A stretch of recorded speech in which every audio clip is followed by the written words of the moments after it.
आप सभी लोगों का हम स्वागत करते हैं आज के 5वें दिन के सत्र में। हम जब तक मंगलाचरण करेंगे, भगवान का नाम लेंगे, जब तक पूरे वैष्णव का जो आशीर्वाद लेंगे। ओम अज्ञानतिमिरान्धस्य ज्ञानाञ्जनशलाकया चक्षुरुन्मिलितं येन तस्मै श्रीगुरुवे नमः। श्रीचैतन्यमनोभीष्टं स्थापितं येन भूतले स्वयं रूपा कदा मह्यं ददाति स्वपदान्तिकं। वन्देऽहं गुरो श्रीपतिकमलं श्रीगुरुन् वैष्णवांश श्रीरूपं साग्रजातं सगण रघुनाथान्वितं तं सजीवं साद्वैतं सावधूतं परिजनसहितं कृष्णचैतन्यदेवं श्रीराधाकृष्णपादान् सहगण ललिता श्रीविशाखान्वितांश्च। हे कृष्णा करुणा सिन्धो दीनबन्धो जगत्पते गोपेशा गोपिकान्ता राधाकान्ता नमोस्तुते। तप्त कांचन गौरांगी राधे वृंदावनेश्वरी वृषभानुसुते देवी प्रणमामि हरिप्रिये। वाञ्छाकल्पतरुभ्यश्च कृपा सिन्धुभ्य एव च पतितानां पावनेभ्यो वैष्णवेभ्यो नमो नमः। जय श्री कृष्ण चैतन्य प्रभु नित्यानंद श्री अद्वैत गदाधर श्रीवासादि गौर भक्तवृंद। हरे कृष्णा कृष्ण कृष्णा हरे हरे, हरे रामा राम राम हरे हरे। ओम नमो भगवते वासुदेवाय। ओम नमो भगवते वासुदेवाय। ओम नमो भगवते वासुदेवाय। नारायणं नमस्कृत्यं नरं चैव नरोत्तमं देवीं सरस्वतीं व्यासं ततो जयमुदीरये। नष्टप्रायेषु अभद्रेषु नित्यं भागवत सेवया भगवती उत्तम श्लोके भक्तिर्भवति नैष्टिकी।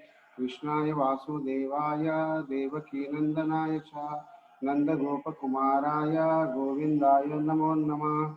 जय श्री कृष्ण प्रभु नित्यानंद श्री अद्वैत गदाधर श्रीवासादि गौर भक्तवृंद। हरे कृष्णा कृष्ण कृष्णा हरे हरे, हरे रामा राम राम हरे हरे। हरे कृष्णा टेम्पल इस्कॉन से आप सभी लोगों का आज के कक्षा में हम हार्दिक स्वागत करते हैं। हरे कृष्णा। सभी लोगों से हम प्रार्थना भी करते हैं कि अपना जो सो म्यूट जो सो बंद रखिए, ताकि जो सो कथा में जो सो डिस्टर्बेंस ना हो। तो आज का हम जो सत्र 5वां सत्र शुरू करेंगे, उसका नाम है कर्म योग और कृष्णा भावना भावित कर्म। भगवान भगवद गीता में बताते हैं कि आध्यात्मिक दिव्य ज्ञान का अंतिम स्रोत क्या है? भगवान को जानना और भगवान से प्रेम करना, है ना। ये हमारा परम लक्ष्य है। और प्रैक्टिकली हम देखते हैं कि संसार में भौतिक क्या है, आध्यात्मिक क्या है, इसका डिफरेंस में थोड़ा मतभेद है। भौतिक वो वस्तु होती है जो हमेशा क्षण क्षण चेंज होते रहती है, हर क्षण चेंज होती रहती है। जैसा कि यह शरीर है ना, ये हर क्षण जो है चेंज होते रहता है। बचपन में जो है सो एक शरीर रहता, धीरे धीरे धीरे बढ़ते रहता, चेंजेस आते रहते हैं। और संसार में जितनी भी वस्तुएं हैं सभी चेंज होती रहती है, अस्थायी नहीं है, हमेशा चेंज होती रहती है। ये भौतिक कहा जाता है। और देखिए, हमारे बच्चों को भी जो हम शिक्षण के लिए भेजते हैं, स्कूल्स और कॉलेजों में भेजते हैं, लेकिन वो 5 साल में जो है सो किताब चेंज हो जाती है, 2 साल में चेंज हो जाती है ना, और सिलेबस चेंज हो जाता है। तो हर जगह चेंजेस है। तो इसे क्या कहा जाता है? भौतिक, है ना। आध्यात्मिक कभी भी चेंज नहीं होता, कभी भी चेंज नहीं होता। जैसे हमारा आत्मा कभी चेंज होता है क्या? बोलिए आप। कभी चेंज नहीं होता। और ये भगवान भगवद गीता का नॉलेज है सूर्यदेव के पुत्र विवस्वान को कई लाखों वर्ष पूर्व दिया था। फिर वही भगवद गीता का ज्ञान अर्जुन के माध्यम से अर्जुन को दिया गया, और अर्जुन के माध्यम से हम सभी को वही भगवद गीता का ज्ञान हमें उसी तरह से मिल रहा है एज इट इज। और ये ज्ञान इतना शुद्ध है, इसमें कोई भी मिलावट नहीं है, है ना। इसमें कोई भी मिलावट नहीं है। और कोई इसके अंदर किसी किसी पुरुष के मनोभाव भी नहीं है। और ये ज्ञान जो है सो बहुत ही शुद्ध है और हमारे जीवन में जो है सो शुद्धता लाने वाला ज्ञान है भगवत गीता, है ना। तो इसे आध्यात्मिक कहा जाता है। आध्यात्मिक का मतलब कभी चेंज नहीं होता। भगवान कभी चेंज होते नहीं होते, भगवान का स्वरूप कभी चेंज नहीं होता और भगवान का धाम कभी चेंज नहीं होता। ये आध्यात्मिक है। भौतिक हमेशा चेंज होते रहता है ना। तो यही डिफरेंस है। तो आज हम जो है सो कर्म योग के बारे में श्रवण करने का प्रयास करेंगे। 5th चैप्टर कर्म योग, कृष्ण भावना भावित कर्म। अर्जुन वाचा संन्यासम कर्मणा कृष्ण पुनयोगम च संशसि यच्छेय एत योरेकम तन्मे ब्रूहि सुनिश्चितम। अनुवाद, अर्जुन ने कहा, हे कृष्ण, पहले आप मुझसे कर्म त्यागने के लिए कहते हैं और फिर भक्ति पूर्वक कर्म करने का आदेश देते हैं। क्या आप अब कृपा करके निश्चित रूप से मुझे बताएंगे कि इन दोनों में से कौन लाभप्रद है। देखिए, जब 1st चैप्टर में भी जो है सो अर्जुन अपने सभी लोगों को देखता है, अपने मामा चाचा कंफ्यूज हो जाता है, युद्ध करूं या न करूं मोह के कारण, है ना। वो अपना धनुष बाण भगवान श्री कृष्ण के पास रख देता है और वो कहता है कि मैं युद्ध नहीं करूंगा। लेकिन अभी भी जो है सो उनका कंफ्यूजन जो है सो खत्म नहीं हुआ। उनका कंफ्यूजन जो है सो आगे भी जो है सो जारी है। और बताया गया है कि द्वितीय अध्याय 2nd अध्याय में बताया गया आत्मा तथा उनके शरीर के बंधन का सामान्य ज्ञान बतलाया गया है। देखिए, 2nd चैप्टर में हम लोगों ने श्रवण किया कि आत्मा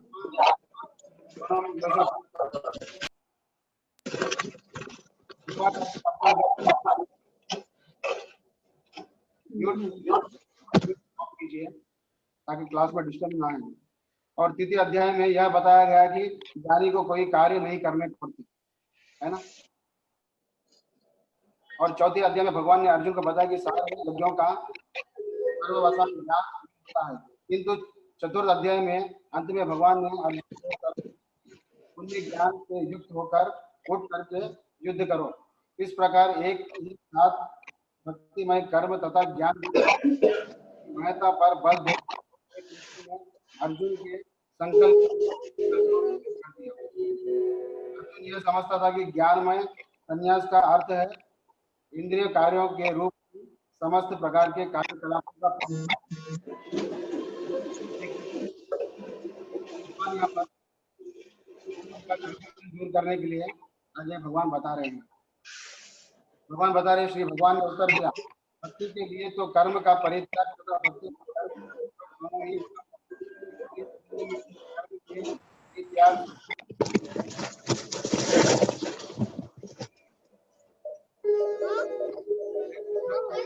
कर रहा हूँ कि आपका मोबाइल हो या लैपटॉप हो उसका जो है म्यूट ऑफ कीजिए। लास्ट में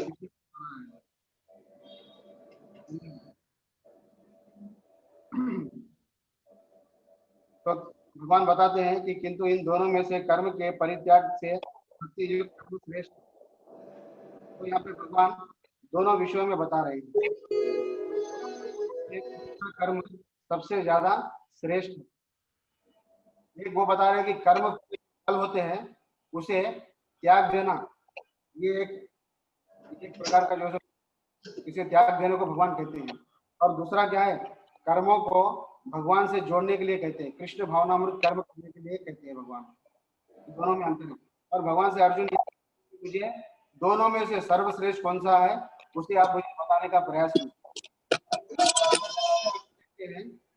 हम प्रैक्टिकल देखते हैं कि पूरे संसार वही चीज करते हैं, एक तो पाप कार्य करते हैं, एक तो पुण्य कार्य करते हैं, है ना। एक तो पाप कार्य करते हैं, एक तो पुण्य कार्य करते हैं। और भगवान बताते हैं कि हमारे जीवन में देखिए घड़ी में सुख आता है, घड़ी में दुख आता है ना। घड़ी में सुख आता है, हमारे जो हम कर्म किए, अच्छे कर्म किए, बुरे कर्म किए, उसका परिणाम, उसका जो फल है हम इस जीवन में भुगत रहे हैं। सुख और दुखों का जो यातना जो हो रही है हमारे ऊपर, वो जो है हमारे सुख दुख के कर्म के जो फल है उसके कारण हमें दुख और सुख हम भोग रहे हैं। लेकिन भगवान बताते हैं अब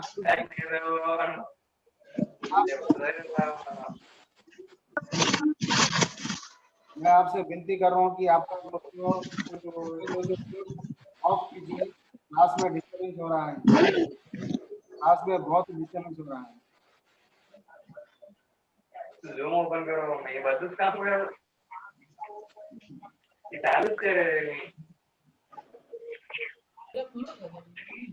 प्रभु जी आप अपने तरफ से म्यूट कर दीजिए ना सबको।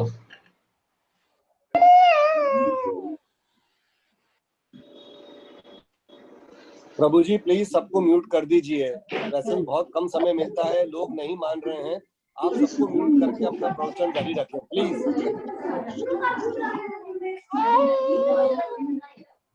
लोग नहीं सुन पा रहे हैं आपको, लोग नहीं मानेंगे। प्रभु जी प्लीज Zoom app करो। How are you?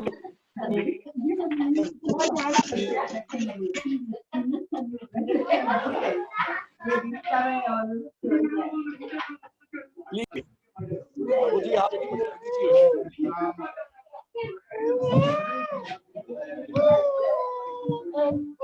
Prabhu ji participant column को क्लिक कीजिए, उसमें म्यूट ऑल का ऑप्शन आएगा, उसको आप म्यूट ऑल करने से पहले बॉक्स को अनचेक कर दीजिएगा, तो फिर कोई भी अपनी तरफ से उसको अनम्यूट नहीं कर पाएगा। मैं देख रहा हूँ जी प्रभु जी।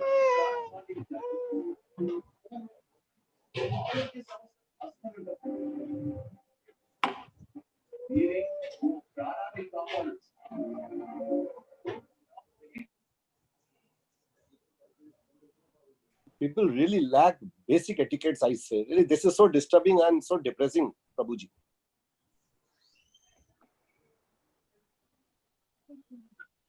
ठीक है, ओके। So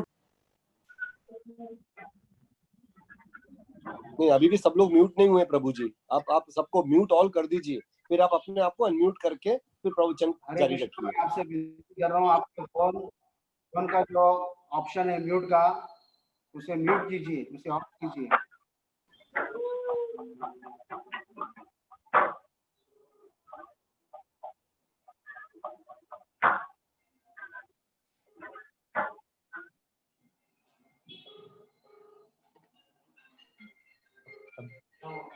और बहुत डिस्टर्बेंस आ रहा है, म्यूट ऑन कर म्यूट ऑफ करना पड़ेगा यहाँ से। म्यूट ऑन है, ऑफ करना पड़ेगा।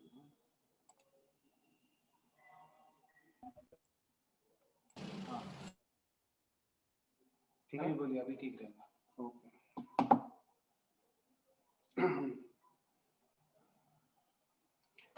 हरे कृष्णा कृष्ण कृष्णा हरे हरे, हरे राम राम राम हरे हरे। तो ये संसार में हर व्यक्ति दो ही कार्य करता है, एक तो पाप करता है, एक तो पुण्य करता है, और पाप का फल भुगतता है, पुण्य का फल उसे भुगतना पड़ता है। हम प्रैक्टिकल हमारे जीवन में देखते हैं कि हमारे जीवन में दुख सुख दोनों आते रहते हैं, है ना। कभी सुख आता है, कभी दुख आते हैं, ये कंटिन्यूअस प्रोसेस है, ये रुकने वाला नहीं, आते रहता। क्यों? क्योंकि हमारे पूर्व जन्म में हमने जो अच्छे और बुरे कर्म किए हैं ना, उसका जो फल है वो हमें इस जीवन में हम भुगत रहे हैं, है ना। तो भगवान बताते आप अच्छे कर्म भी न करो, पाप भी मत करो, पुण्य भी मत करो, और भगवान बोल रहे हैं केवल भक्ति करो, आप केवल भक्ति करो, कृष्ण भावना भावित कर्म करो। इससे ऐसा करने से आपके पाप और पुण्य कर्म, इसका जो है सो जो फल है वो नष्ट हो जाएगा। इसका जो है सो भक्ति का जो है सो कोई भी जो है सो फल नहीं होता है, कोई भी फल नहीं होता है, बांधने वाला फल नहीं होता है। इसलिए भगवान क्या बोल रहे, अब जो भी कार्य करो उसको जो है सो मुझे केंद्रित रखकर कार्य करो। फॉर एग्जाम्पल भगवत गीता में यही चैप्टर में हमने श्रवण करने का प्रयास करेंगे। देखिए, लोग इंद्र तृप्ति के पीछे मत है, वे यह नहीं जानते कि उनका क्लेशों से मुक्त यह शरीर उनके विगत सकाम कर्मों का फल है। यद्यपि यह शरीर नाशवान है, किंतु यह नाना प्रकार के कष्ट देता रहता है। अतः इंद्र तृप्ति के लिए कर्म करना श्रेयकर नहीं है। जब तक मनुष्य अपने असली स्वरूप के विषय में जिज्ञासा नहीं करता, उसका जीवन व्यर्थ रहता है। भगवान यहाँ पे बताते हैं हर एक व्यक्ति ये शरीर के जितने भी इंद्रियां हैं, ये शरीर के जो इंद्रियां हैं उसको तुष्ट करने का प्रयास करता है, दिन रात इसे तुष्ट करने का प्रयास करता है, सेटिस्फाई करने का प्रयास करता है।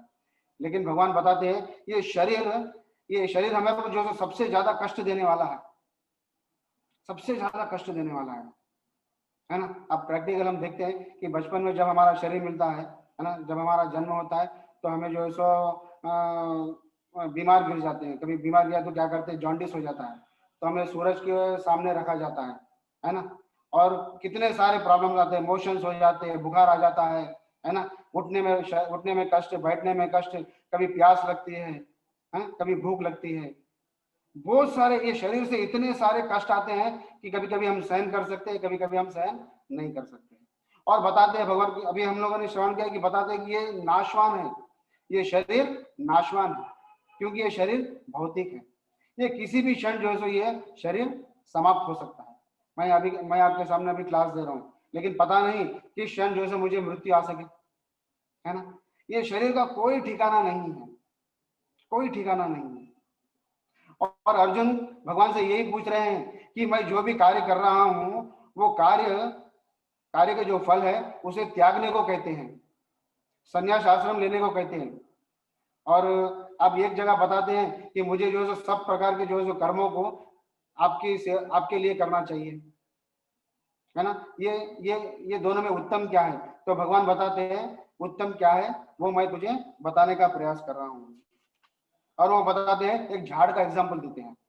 जिस तरह जो ज्ञान में स्थित व्यक्ति है वो क्या करता है, झाड़ एक बड़ा वृक्ष होता है ना, तो उसके मूल तक जाने का प्रयास करता है ना, झाड़ के मूल तक जाने का प्रयास करता है।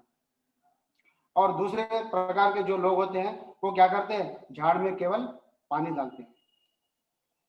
और भगवान बताते हैं जो व्यक्ति जड़ में पानी डालता है वो सर्वश्रेष्ठ है।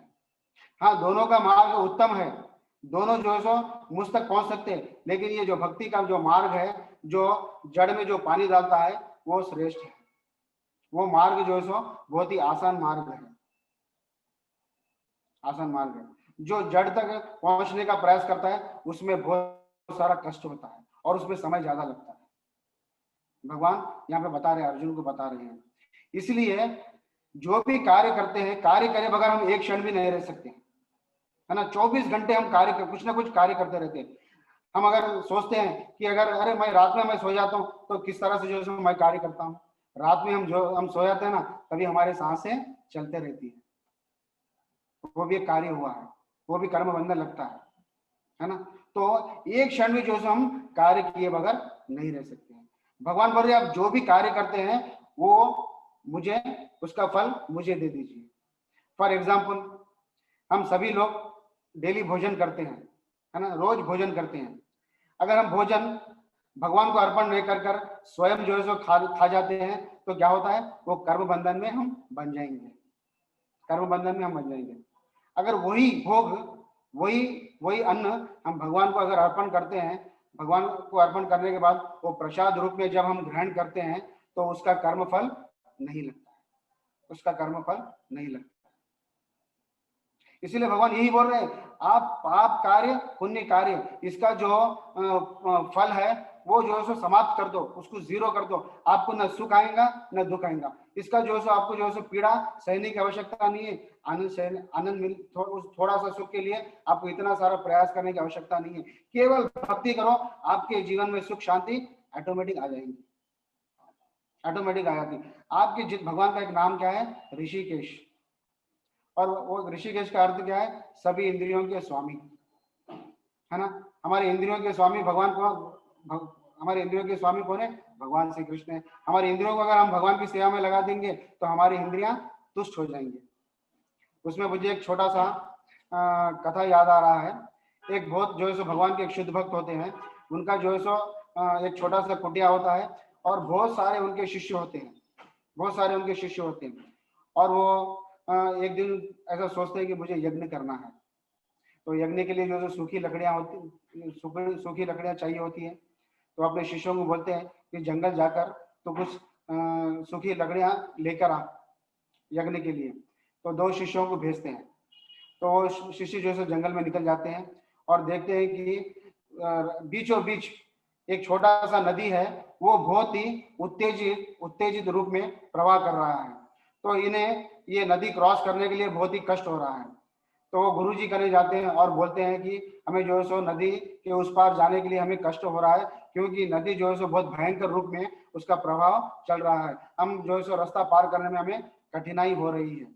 तो उनके गुरुजी उन्हें आदेश देते हैं कि वो नदी को जाकर कहो कि मेरे गुरु नैष्ठिक ब्रह्मचारी है, नैष्ठिक ब्रह्मचारी है, तो आपको वो रास्ता दे देंगे। जब आप रिटर्न में जब आओगे तो उन्हें कहना कि मेरे गुरु निराहारी है, मेरे गुरु निराहारी है, तो आपको वो रास्ता दे देंगे। तो ये दोनों शिष्य क्या करते हैं, वो लकड़ी लेने के लिए जंगल के उस पार जाने का प्रयास करते हैं, तो नदी कने जाते हैं, तो नदी से हाथ जोड़कर प्रार्थना करते हैं, मेरे गुरु नैष्ठिक ब्रह्मचारी है, कृपा करके हमें रास्ता दे दो।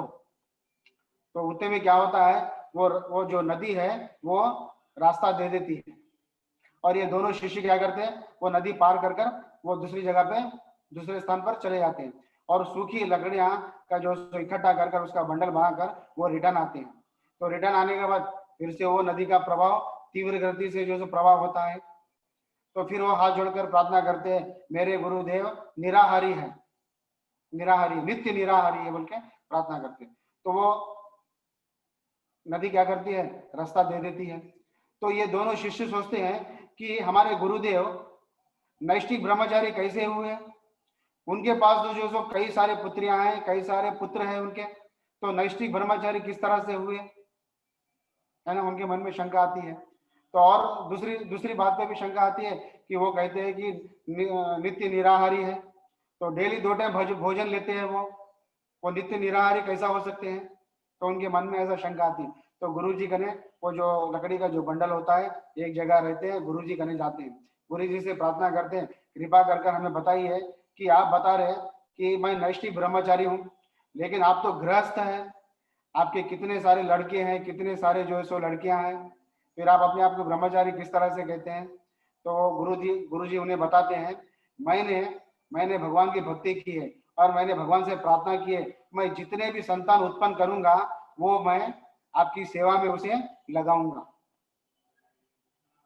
मैं आपकी भगवान की सेवा में आपको लगा, मैंने वही किया। मैंने बचपन से मेरे बचपन से मेरे पुत्र और पुत्रियों को मैंने भगवान की भक्ति के लिए भक्ति का जो सो शिक्षण दिया, और आज वो भगवान की सेवा कर रहे हैं, और भगवान की सेवा करने पर कोई बंधन नहीं लगता है। मैंने भगवान की सेवा के लिए पुत्र उत्पन्न किए, भगवान से मांगा है ना, इसीलिए इसका कर्म बंधन नहीं होता है, इसका फल नहीं होता है। अच्छी बात है, ये तो मुझे हमें समझ में आया।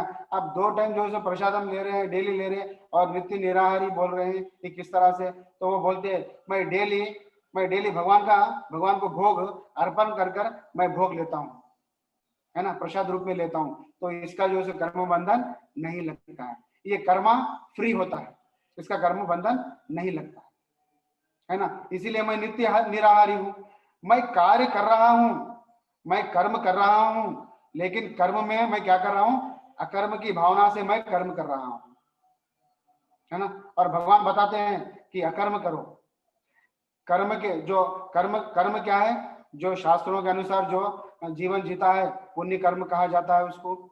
जो विकर्म क्या है, जो शास्त्रों की बात नहीं मानता है, जो शास्त्रों की बात नहीं मानता है वो विकर्म करता है, उसका कार्य कैसा होता है, पापमय कार्य होता है।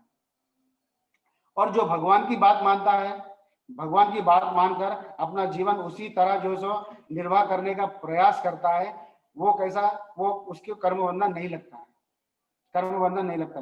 प्रैक्टिकल एक उदाहरण देखिए, जो पिता की बात जो मानता है ना, पिता की जो बात मानता है, उसका जीवन कैसा होता है, सुखमय जीवन होता है। शुरू में भी सुखमय जीवन होता है, बाद में भी उसका जीवन सुखमय होता है ना। पिता की बात अगर नहीं मानेगा तो वो घर से निकाल दिया जाएगा, उसका जीवन कैसा हो जाएगा बोलिए आप, तो दर दर भटकेगा, है ना। तो उसी प्रकार हम पाप और पुण्य के कर्म के चक्कर में हम 84 लाख योनियों में भटक रहे हैं। ये जो फल है ना, पाप पुण्य के जो फल है, इसे 84 लाख योनियों में हम भटक रहे हैं। ये क्यों भटक रहे हैं? जीव 84 लाख इच्छाएं करता है। कितने इच्छाएं करता है? 84 लाख इच्छाएं करता है। हमारी इच्छा 1 नहीं, 2 नहीं, 1000 नहीं, 100 नहीं, 84 लाख इच्छाएं हमारी।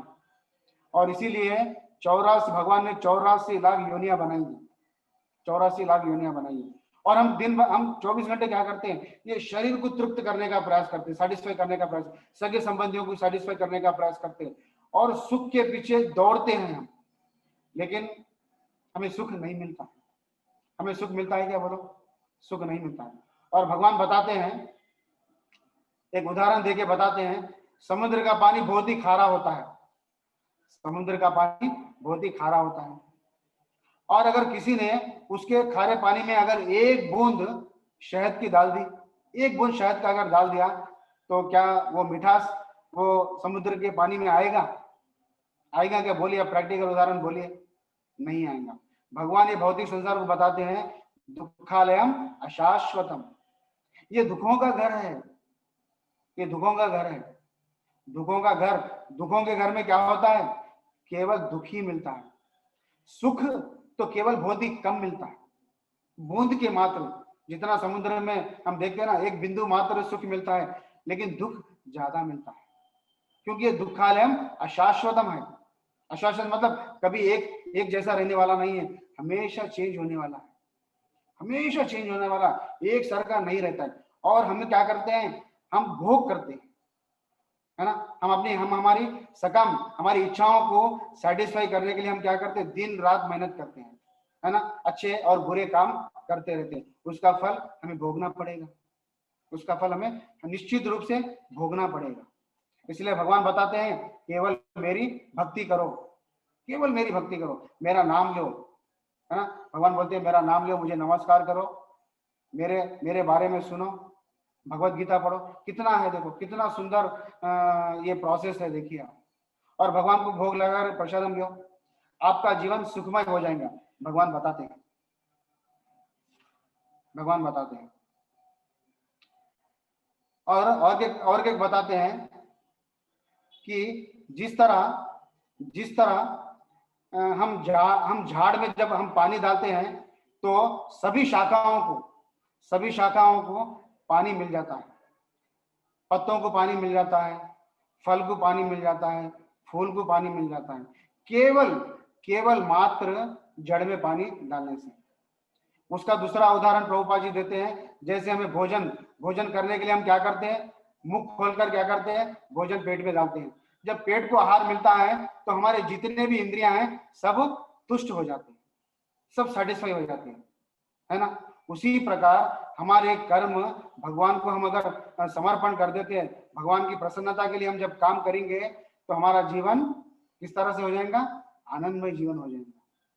हमारे को अलग से प्रयास करने की जरूरत नहीं है, पति को, पत्नी को, बच्चों को अलग से सेटिस्फाई करने की जरूरत नहीं है। भगवान को आप सेटिस्फाई कर लो, ऑटोमेटिक सब सेटिस्फाई हो जाएंगे, सब सेटिस्फाई हो जाएंगे। क्योंकि ये सभी जितने भी जीव है, ये किन के अंश है? ये भगवान के अंश है। ममय वांशो जीवलोके जीवभूता सनातन। ये जितने भी पूरे संसार में जितने भी जीवात्मा है, सभी भगवान बताते हैं मेरे अंश है, मेरे अंश है। जब हम भगवान को सेटिस्फाई करेंगे सब सेटिस्फाई हो जाएंगे, उसे अलग से सेटिस्फाई करने की आवश्यकता नहीं है। हम हमारे बच्चों को सेटिस्फाई करने का प्रयास करते हैं, पापा ये लाके दो, हम वो लाके देते हैं, फिर बाद में दूसरी वस्तु बोलते हैं, है ना। उनका इतनी इच्छाएं होती है, हम थक जाते हैं,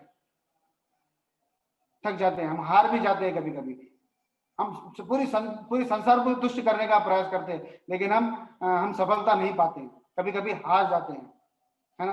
केवल भगवान को संतुष्ट करो, सब संतुष्ट हो जाएंगे, सभी संतुष्ट हो जाएंगे, क्योंकि सबका स्रोत कौन है? भगवान श्री कृष्ण है, भगवान श्री कृष्ण है। और बताया जाता है कि आप इस तरह से कार्य करो कि अनटचेबल। जैसे कमल का जो पत्ता होता है ना, वो कहाँ पर खिलता है?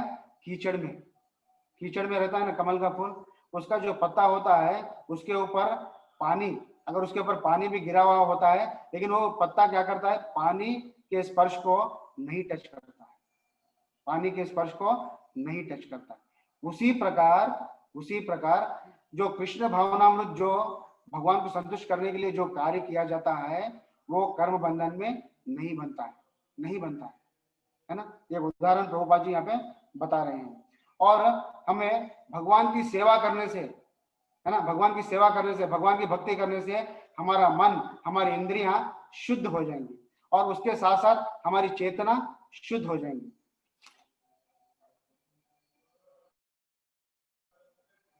और भगवान यहाँ पे भी बता रहे हैं, योगी जन आसक्ति रहित होकर शरीर, मन, बुद्धि तथा इंद्रियों के द्वारा भी केवल शुद्धि के लिए कर्म करते रहते हैं।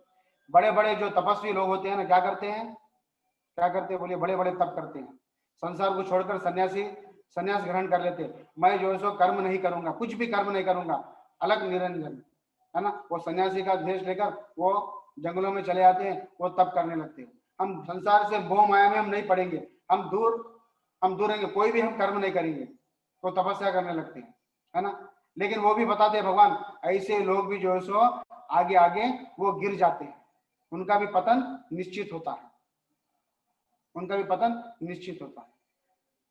क्यों? जैसे हम शास्त्रों में ऐसे उदाहरण है ना, कि एक सन्यासी थे, है ना, उनका नाम कुछ मुझे याद नहीं आ रहा, वो 50,000 साल तक जो है तपस्या किए थे, 50,000 साल तक तपस्या किए थे। लेकिन वो मोहिनी के घुंघरू की आवाज से, दुर्वासा मुनि 50,000 साल तक तपस्या किए थे, लेकिन एक स्त्री की घुंघरू की आवाज सुनकर उनकी तपस्या भंग हो गई। और सौबर मुनि पानी के अंदर 5,000 वर्ष तक तपस्या की, लेकिन वो मछली और मादा मछली और पुरुष मछली दोनों में वो जो मिलन देखकर, संभोग देखकर वो अपना तपस्या छोड़ दी, वो गृहस्थ बन गए, है ना। तो इस कलयुग में संन्यास लेना अनिवार्य है। सही बात है कि गलत बात है बोलिए? हमारे बच्चे, हमारे ऑफिस है, हमारी नौकरियां हैं, हमारा सब इतना बड़ा परिवार है, हम छोड़ के संन्यास ले लो, ऐसा बोलेंगे तो कोई भी संन्यास लेगा क्या? नहीं लेगा, ये उत्तम कार्य नहीं है। तो भगवान वही बता रहे, अब जिस पोजीशन में है, कोई गृहस्थ है, कोई वानप्रस्थ है, कोई ब्रह्मचारी है ना, कौन जो प्लेटफॉर्म में आप है, जो प्लेटफॉर्म में है, वही स्थिति में रहकर मेरी भक्ति करो, इससे आप कर्म बंधन में नहीं बंधे जाएंगे। भगवान यहाँ पे खुला बताते हैं और बताते हैं ये जो शरीर है, ये प्रकृति, ये शरीर को क्या बोलते हैं? प्रकृति। ये शरीर को बोलते हैं प्रकृति। तो जैसे हमारे शरीर में 5 तत्वों से बना हुआ है हमारा शरीर, और ये शरीर में जो सो 9 रंध्र होते हैं, है ना, 9 रंध्र होते हैं। 2 आंख, 2 नाक के 2 होल्स और कान के 2 होल्स, मुंह का एक, कितने हो गए? 7 हो गए, और एक मलमूत्र त्यागते हैं 2, कितने हो गए? 9 हो गए। तो प्रभुपाद जी हमें बताते, जीव शरीर के भीतर वास करने वाले भगवान ब्रह्मांड के समस्त जीवों के नियंता है। देखिए हमारे शरीर के अंदर कौन वास करता है? आत्मा वास करती है, आत्मा के साथ परमात्मा भी वास करते हैं, है ना। ये शरीर 9 द्वारों से बना हुआ है, 2 आंख, 2 नथुने, 2 कान, 1 मुंह और गुदा और उपस्थ से युक्त है। वृद्धावस्था में, बद्ध अवस्था में जीव अपने आप को शरीर मानता है, किंतु जब वह अपनी पहचान अपने अंतर के भगवान से करता है, तो वह शरीर में रहते हुए भी भगवान की भांति मुक्त हो जाता है। अतः कृष्ण भावना में व्यक्ति शरीर के बाह्य तथा आंतरिक दोनों कर्मों से मुक्त रहता है। ये बहुत ही इंपॉर्टेंट है, इसके बारे में हम श्रवण करेंगे।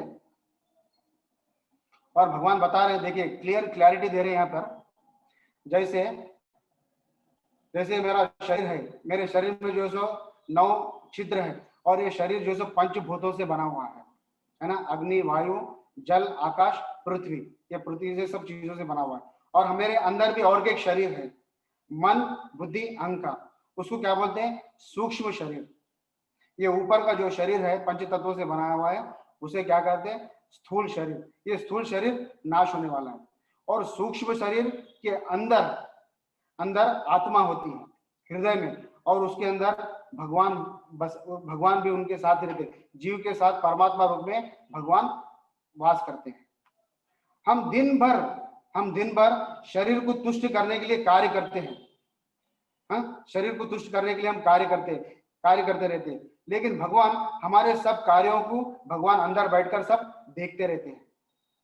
हम जो भी कार्य करते हैं भगवान अंदर बैठकर वो हमारे कार्य देखते रहते हैं, और हमें जरा भी जो सो टोकते नहीं। क्यों? क्योंकि जीव को भगवान थोड़ी स्वतंत्र इच्छा दी हुई है। हमारी स्वतंत्र इच्छा में भगवान कभी भी जो है सो हस्तक्षेप नहीं करते हैं, हमें बाधा नहीं देते हैं। और भगवान अगले श्लोक में बताते हैं, जो जो व्यक्ति पाप कर्म करता है, पुण्य कर्म करता है, उसका जो फल होता है वो मैं उसे स्वीकार नहीं करता। हमारे जो भी पुण्य कर्म और पाप कर्म के जो फल होते हैं वो फल भगवान टच नहीं करते, भगवान उसे लेते नहीं है। क्यों नहीं लेते? हमने जिस तरह से एग्जाम लिखा है, हमारे को ये मनुष्य शरीर मिला है ना, हम जिस तरह से ये मनुष्य शरीर को जो है चलाएंगे, जिस तरह से हम कार्य करेंगे, हमारा अगला शरीर उसी तरह से जो है तैयार होता है, उसी तरह से तैयार होता है। जैसे प्रैक्टिकल उदाहरण प्रभुपाद जी बताते हैं, जब हमारा एग्जामिनेशन होता है ना, तो हमारे सामने जब पेपर होता है ना, जिस तरह से हम एग्जाम लिखते हैं उसी तरह से टीचर क्या करते हैं, हमें मार्क्स देती है, उसी प्रकार हमें मार्क्स देती है। और वो टीचर हमें आकर नहीं बताती है ऐसा लिखो आप एग्जाम, ऐसा लिखो, ऐसा बोलती है क्या? एग्जाम लिखने में हमें डिस्टर्ब नहीं करती, हमारी स्वतंत्रता है, हमारी स्वतंत्रता है, हमें जो जो आता है हम वो एग्जाम में लिखते हैं। उसी तरह हम इस जीवन में हम जिस तरह से हम कार्य कर रहे हैं, अगला शरीर हमारा उसी प्रकार हमारा मिलेगा। और ये कर्म के जो भी फल अच्छे और बुरे, भगवान का इसका लेना देखा नहीं होता है, भगवान इसे ग्रहण नहीं करते, है ना। देखिए, हमारे साथ अच्छा भी होता है और बुरा भी होता है, तो हम पहला क्या करते हैं, भगवान ने किया है। अच्छा होता तो मैंने किया है, अच्छा किया तो मैंने किया है कहते हैं। अगर जरा भी बुरा होता है तो भगवान ने किया है। भगवान निर्दोष है, भगवान जो सो वो है, क्या बोलते हैं, पापी है, हमारे ऊपर दया नहीं कर रहे हैं, है ना। कुछ लोग बोलते भगवान है ही नहीं, है ना, ज्यादा उनको तकलीफ आती तो भगवान हमारी बात सुन रहे नहीं, भगवान है ही नहीं, ऐसा कभी कभी बोल देते हैं। लेकिन भगवान बोलते हैं भगवान अगले श्लोक में बताते हैं, जितना आपने फल की अपेक्षा की है उतना ही मैं आपको दूंगा, उससे ज्यादा नहीं, उससे कम नहीं। हम जितना हम कार्य करेंगे, जितना हमारे पुण्य का फल होगा, उतना ही पुण्य का जो है फल हमें मिलेगा। पाप का जो फल होता है वो पाप का फल हमें मिलेगा। ये फल कौन देगा? भगवान देंगे। हम चाहते हैं कि मुझे करोड़पति, रातों रात मुझे अंबानी बनना है, तो ऐसा नहीं होगा, ऐसा बिल्कुल नहीं होगा, क्योंकि हमारे पुण्य कर्म उतने नहीं है। अंबानी बनने के लिए उसके पुण्य कर्म करोड़ों जीवन के जो पुण्य कर्म किया, जब वो इकट्ठा होता है, जब उन्हें इतना धन प्राप्त होता है। लेकिन इतना सब पुण्य कर्म होने के बाद भी उसके जीवन में शांति है क्या? बोलिए आप, उसके जीवन में शांति है? बोलिए आप। लोगों के पास इतना सब कुछ धन है, इतना सब कुछ पर्याप्त समृद्धि है, लेकिन उनके जीवन में दो चीज नहीं है, एक सुख और दूसरा शांति। बाकी सब लोगों के जीवन में बाकी सब मिलता है उनके कर्मों के अनुसार, लेकिन भगवान बताते हैं ये भौतिक संसार में सुख और शांति नहीं है, ये सुख शांति नहीं है, ये दो चीज की कमी है। इसलिए लोग सुख के पीछे भागते रहते हैं और वो भाग कर हार जाते हैं, वो अपने बस में नहीं होते हैं। और ये जो तीन देवियां हैं, सतोगुण, रजोगुण, तमोगुण, ये तीन प्रकार की जो देवियां हैं, ये तीन गुण हमें दिन भर 24 घंटे हमें नचाते रहती है। हमारे जीवन में देखिए कितना सारा बदलाव। अभी आप लोग कथा सुन रहे हैं, थोड़ी देर बाद आपका मन जो है चेंज हो जाएगा, आप सोचेंगे मुझे जो है घर का काम करना है ना, घर का काम करना है, तो ये हम रजोगुण में आ जाते हैं। अभी सतोगुण में है, रजोगुण में आ जाते हैं, है ना। अगर हमारे बाहर अगर कोई फाइटिंग हो रही तो हम देखना शुरू कर देते हैं, अरे फाइटिंग हो रही, आनंद आता है, ये तमोगुण में चले जाते हैं। हम भी बोलते हैं अरे वो व्यक्ति ने बहुत अच्छा मारा था और 2-3 मारना था उससे, है ना, ये तमोगुण में आ जाते हैं। और ये 3 प्रकार के जो सतोगुण, रजोगुण, तमोगुण है, ये 3 प्रकार से हमें नचाते रहती है, कठपुतली की तरह नचाते रहती है और हम नाचते रहते हैं। हम नाचते रहते हैं। क्यों नाचते रहते हैं? क्योंकि हमारा वास्तविक संबंध हम भूल चुके हैं, है ना। हमारा जो वास्तविक संबंध हम भूल चुके हैं। हमारा वास्तविक संबंध किसके साथ है? इस संसार में कितने सारे लोग हैं, कितने सारे लोग हैं, हमारे सगे हैं, हमारे संबंधी है, कितने सारे लोग, सबके साथ हमारा संबंध है ना, सबके साथ हमारा संबंध है। लेकिन ये संबंध टेम्परवरी है, ये संबंध है लेकिन टेम्परवरी है। किसी भी क्षण छूट सकता है, किसी भी क्षण छूट सकता है। हमारे पास कितना भी सारा बैंक बैलेंस हो दो, लेकिन एक बार हमारे ये शरीर से आत्मा निकल जाने के बाद वो हमारा धन नहीं रहेगा, हम उसे लेकर नहीं जा सकेंगे, नहीं जा सकेंगे। इसलिए संसार में हम क्या कर रहे हैं? माया में फंसे हुए हैं, माया में फंसे हुए। क्यों फंसे हुए हैं? हमने भगवान को भूल चुके हैं। हम भगवान को भूलने के कारण हम क्या हम माया में फंस गए। जिस दिन हमने भगवान को भूलने का प्रयास किया, हमारा संबंध भगवान के साथ भूलने का प्रयास किया, उसी क्षण हम माया के संपर्क में आ गए। और माया के संपर्क में आने से क्या होता है? हमें कष्ट मिलते हैं, हमारे कर्मों के अनुसार अच्छे या बुरे कष्ट मिलते रहते हैं। और ये कष्टों का निवारण चलते ही रहता है। जैसे समुद्र में 24 घंटे लहरें जिस तरह से प्रवाह होती रहती है ना, प्रवाह होते रहते ना, उसी तरह से हमारे जीवन में भी ये कष्ट बार बार आते रहते हैं। हम नहीं चाहते हुए भी कष्ट आते रहते हैं, कष्ट आते रहते हैं, हम नहीं चाहते हुए भी कष्ट आते रहते हैं। अभी मैं बैठा हुआ हूँ, हम जैसे बाहर निकलूंगा सर्दी हो जाएंगी, बुखार आ जाएगा, इसका कोई गारंटी है? इसका कोई गारंटी है? बोलिए आप। नहीं है कि ये आते रहेंगे, ये जो लहरें हैं आते रहेंगे, हमारे कर्मों के अनुसार ये लहरें आते रहते हैं, आते रहेंगे। और हमारा असली संबंध किसके साथ है? भगवान के साथ है। वास्तविक संबंध किसके साथ है? भगवान के साथ है। और जीवरे स्वरूप होए नित्य रे कृष्णदास। भगवान हमारे पिता है, मैं उनका दास हूं, मैं उनका दास हूं। ये संबंध जब हम ठीक तरीके से हम समझ जाएंगे, उसी संबंध से हम कार्य करेंगे, तो हम कर्म बंधन से छूट जाएंगे, छूट जाएंगे। और हमारे जीवन में सुख और शांति के अलावा दूसरा कुछ भी नहीं होगा। सुख शांति के अलावा कुछ भी नहीं होगा। इसलिए हमारा जो स्वरूप है उस पे स्थित रहकर कार्य करना चाहिए, कार्य करना चाहिए। और भगवान की प्रसन्नता के लिए हमें कार्य करना चाहिए। और अगले श्लोक में भगवान बताते हैं, विनम्र साधु पुरुष, श्लोक पढ़ेंगे। विद्या विनय संपन्ने ब्राह्मणे गति हस्तिनी शुनि चैवा स्वपाके च पंडिता समदर्शिना। जो ये चीज जान लेता है, जो ये चीज जान लेता है। ऐसी कौन सी चीज जान लेता है? ऐसी कौन सी चीज जान लेता है? भगवान बता रहे हैं ऐसी उसे क्या मालूम हो गया। भगवान बताते हैं कि जीव जब ये समझ जाता है कि ये संसार में जितनी भी वस्तुएं हैं, ये संसार में जितनी भी वस्तुएं हैं वो भगवान की। प्रैक्टिकल सोचिए आप, ये संसार में हम कुछ लेकर आए क्या? बोलिए आप। या फिर कुछ लेकर जाएंगे? और ये हमारा शरीर पंचभूतों से बना हुआ है ना। अग्नि, वायु, आकाश, पृथ्वी और जल से बना हुआ है। मन, बुद्धि, अहंकार से हमारा सूक्ष्म शरीर बना हुआ है। हम कितने सारे वस्तुएं हम यूज करते हैं, पेट्रोल, डीजल, है ना, हवा, सूर्य, रोशनी, कितना सारा यूज करते हैं। बोलिए आप। लोहा यूज करते हैं, सोना यूज करते हैं, हीरे, चांदी, जेवरात, कितना सारा, ये सीमेंट, लोहा, कितना सारा यूज करते हैं। बोलो कांच, कितने सारा यूज करते हैं हम लोग। भगवान फ्री में देते हैं ये। इसका चार्ज लिए आपसे? कभी आपसे लिए चार्ज? कभी मांगे आपसे भगवान? नहीं मांगे। ईश्यावास्य इदम सर्वम। भगवान बताते हैं ईश्यावास्य इदम सर्वम। ये सब कुछ जितना भी संसार में सब कुछ जो भी दिख रहा है आप लोगों को, ये सब मेरा है। मैंने इसकी उत्पत्ति की है, कृपावश आप लोगों को देने के लिए। कृपावश वो हमें दे रहे हैं, मुफ्त में दे रहे हैं, कृपावश दे रहे हैं। हमारा ऐसा कोई सा भी कार्य नहीं है जो हम ले सके भगवान से, लेकिन कृपावश, दयावश भगवान हमें दे रहे हैं। जब ये ठीक ठीक जो जीव जान लेता है ये सभी वस्तु भगवान की है, और ये जितने भी जीवात्मा है ये किन की अंश है?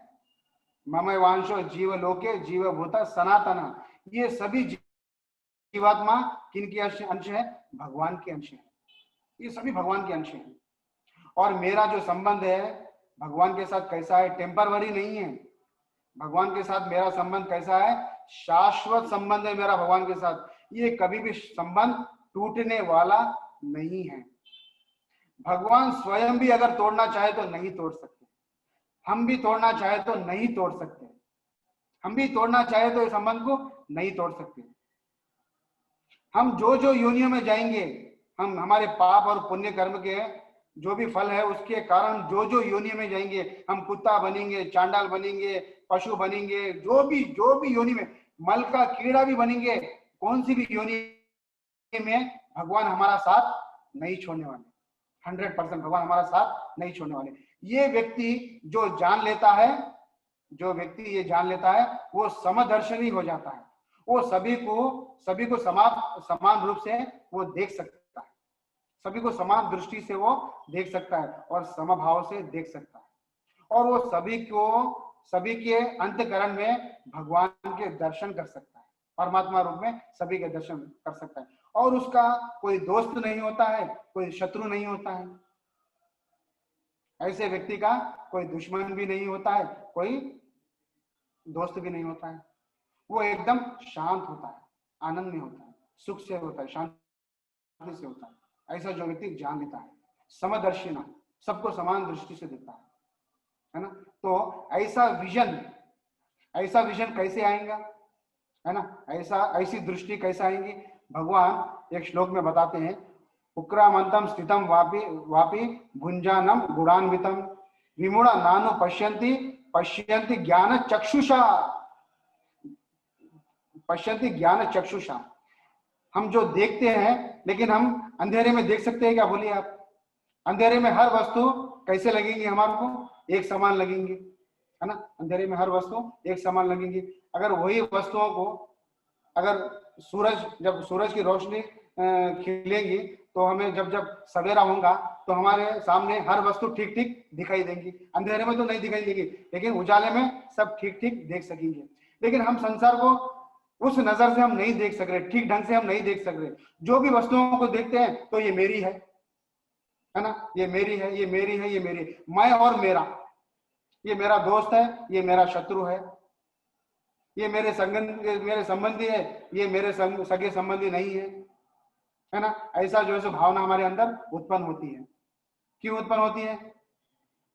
क्योंकि ये शरीर, हम सोचते हैं ये शाश्वत है, ये मेरा है, लेकिन हम शरीर नहीं है। ये शरीर भी टेम्परवरी प्रकृति है, ये भौतिक है, ये भी एक दिन नाशवान है, ये भी खत्म हो जाएगा।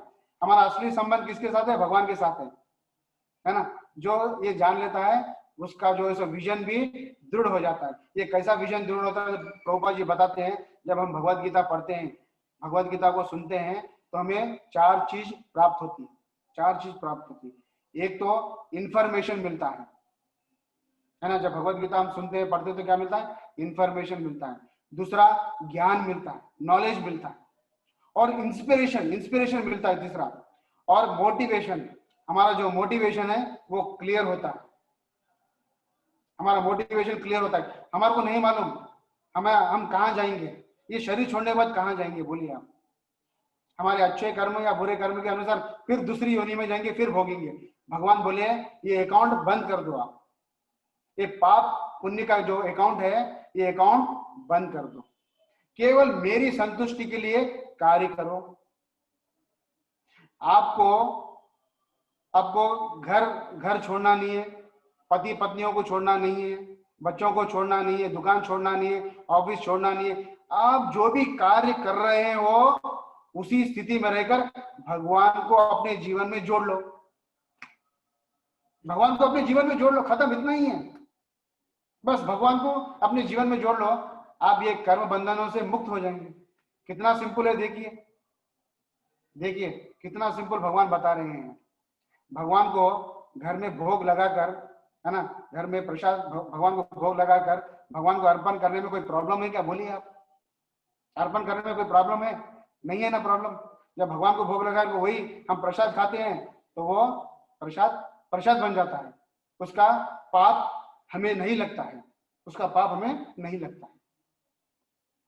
और जो भी धन आप कमा कर लेके आते हो, जो भी धन कमा कर लेके आते हो, वो क्या करोगे आप? भगवान की सेवा में लगाओगे आप, है ना, भगवान की सेवा में लगाओगे। और बीवी बच्चे जो भी आपके रिश्तेदार है उनकी सेवा करोगे आप। क्या भावना से सेवा करोगे? ये भी भगवान के अंश है, ये भी भगवान के अंश है। इन लोगों को मुझे सेवा करना चाहिए, है ना, इन लोगों को मुझे सेवा करना चाहिए। ये भावना, हमारी भावना बदल जाएंगी, हमारी भावना बदल जाएंगी।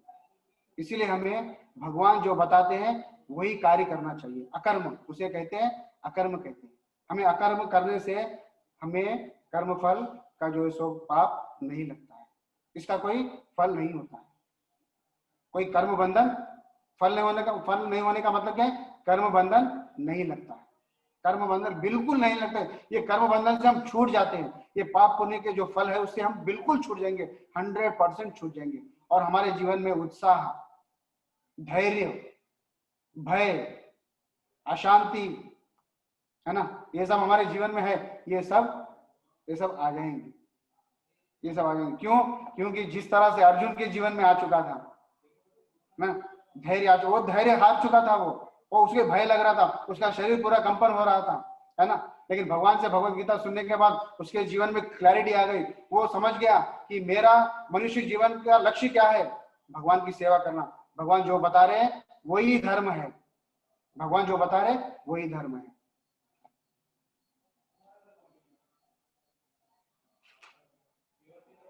और बता रहे एक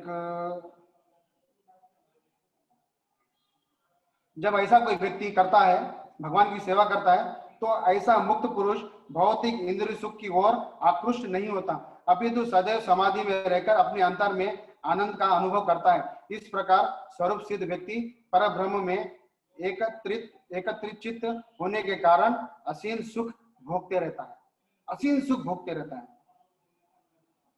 उसमें प्रभुपाद जी बताते हैं, एक एग्जाम्पल देकर बताते हैं।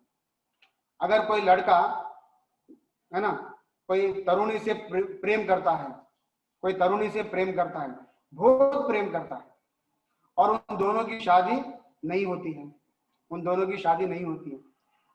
अगर वो जो लड़की है, वो लड़की की शादी किसी दूसरे पुरुष से हो जाती है, किसी दूसरे पुरुष से हो जाती है। लेकिन वो लड़की क्या करती है? वो जिससे उसकी शादी हो जाती है उसे संतुष्ट करती है, उसे संतुष्ट करती है, उसको उसकी सेवा करती है, उसके घर में माता पिता की भी सेवा करती है। जो भी उसका पत्नी का धर्म होता है वो पूरी तरह अच्छा निभाती है, अच्छा निभाती है। और मन ही मन क्या करती है? अपनी प्रेमी को याद करते रहती है, अपने प्रेमी को याद करती रहती है। उसी प्रकार भगवान इस श्लोक के द्वारा हमें समझाने का प्रयास कर रहे हैं। आप इस वक्त माया की चंगुल में हैं, आप इस वक्त माया के चंगुल में हैं। आपका ये शरीर को चलाने के लिए आपको कुछ कार्य करने पड़ेंगे, है ना। हमें ये शरीर मिला है तो इस शरीर के लिए कुछ कार्य करने तो पड़ेंगे, लेकिन कार्य करते करते इसका जो फल है मुझे अर्पण कर दो, और मन ही मन मुझे याद करते रहो, मन ही मन मुझे याद करते रहो। और मन ही मन जब हम भगवान को याद करते हैं तो हमें क्या होता है? आनंद मिलता है, आनंद मिलता है। और भगवान बताते हैं अगले श्लोक में, हमारे शरीर के बहुत सारे वेग होते हैं, वेग जैसे हमें बहुत गुस्सा आता है, बहुत कभी कभी बहुत क्रोध आता है, लेकिन हमें कभी कंट्रोल नहीं कर सकते, कभी कभी कंट्रोल से बाहर हो जाता है ना। कभी ये आंख अगर कोई अगर कोई पिक्चर का पोस्टर देख लिए, कोई आंख अगर देख ली पिक्चर का पोस्टर, तो हमारा ध्यान बार बार जाता है, मुझे यही पिक्चर देखना है, आज ही देखना है, आज ही देखना है, आज ही देखना है ना। अगर हमें कोई बाहर होटल में खाना है, हमने इच्छा कर ली, तो जैसा हमें फोन कर देते हैं कि आप जल्दी ऑफिस से आ जाइए, हमें जो है बाहर निकलना, हम लोग तैयार रहेंगे। पतिदेव बोलते हैं आज मैं बहुत बिजी हूँ, आप बोलेंगे नहीं हमें तो जाना ही है ना। ये बहुत सारे वेग, हमारे शरीर के जो इंद्रियां हैं वो वेगों से कभी कभी इतने सारे तीव्र प्रकार से वेग आते हैं, उन्हें हम कंट्रोल नहीं कर सकते, वेग आते हैं। लेकिन भगवान बताते हैं ऐसे जब आपको वेग आते हैं तो उसे सहन करो, उसे सहन करो। जिस तरह से अधिक वर्षा होती है ना, जिस तरह से बहुत बारिश होती है, तो हम हमारे बस में है क्या? बोलिए आप। जब वर्षा होती है, वो तीव्रता से वर्षा होती है, तो हम वर्षा को रोक सकते हैं क्या? नहीं रोक सकते। तो उसके लिए, उससे बचने के लिए क्या करना पड़ता है? हम छाता ले लेते हैं, छाता खोल देते हैं उससे बचने के लिए। तो भगवान बोलते हैं हमें सहन करना पड़ेगा। हमें क्रोध भी आता है तो थोड़ा एक गिलास ठंडा पानी पी लेके शांत कर लेना चाहिए हमें क्रोध को। अगर किसी व्यक्ति को देखकर हमें क्रोध आता है तो वो स्थान छोड़कर हमें दूसरी जगह चले जाना चाहिए, दूसरी जगह चले जाना चाहिए। ऐसे जब हमारे शरीर से जितने भी सारे वेग आते हैं, वेगों के कारण क्या होता है? पाप कार्य बढ़ जाते हैं, पाप कार्य होने लगते हैं। कभी कभी मुंह से गाली निकल जाती है, कभी कभी किसी को मार भी देते हैं, है ना। बहुत सारे ऐसे कार्य होते हैं। तो ये वेगों को सहन करो बोल के भगवान बता रहे हैं। जैसे धूप काले में धूप को सहन करते हैं ना हम लोग, उसी तरह भगवान बोल रहे हैं इस वेगों को, जितने सारे वेग आते हैं ना, उसको सहन करने का प्रशिक्षण लो बोल रहे, सहन करो बोल रहे भगवान। और आगे बताते हैं ये वेग कौन से वेग है? बताइए। वाणी का वेग। हम जब बोलते हैं ना, ये वेगों को जो है हमें कंट्रोल करना चाहिए। क्रोध के वेग को भी जो है कंट्रोल करना चाहिए। मनोवेग, कभी कभी हमारा मन जो है हमारे कंट्रोल में नहीं होता है ना। हमारे मन में कितनी इच्छाएं होती है, देखिए, एक के बाद हमारा मन इतना विचलित होता है, बहुत विचलित होता है। बताया जाता है कि 80,000 विचार आते हैं हमारे डेली हमारे मन में, और हम मन को कंट्रोल नहीं कर सकते। एक दो नहीं, शास्त्र बताते 80,000 हमारे मन में विचार आते रहते हैं। देखिए हमारे मन से भी कितना परेशान है हम। देखिए हमारा मन कभी इधर भागता है, कभी उधर भागता है, कभी इधर। हमारा मन बहुत विचलित कर देता है, हमारा मन अशांत रहता है, कभी भी मन हमारा अशांत रहता है। और उधर वेग, भूख लगती है, कभी कभी भूख लगती है तो कंट्रोल नहीं कर सकते, खाना है। अगर खाना नहीं मिला तो कंट्रोल नहीं होता है, कभी कभी, है ना, कंट्रोल नहीं होता है। कभी कभी प्यास लगती है, वो भी कंट्रोल नहीं होता है।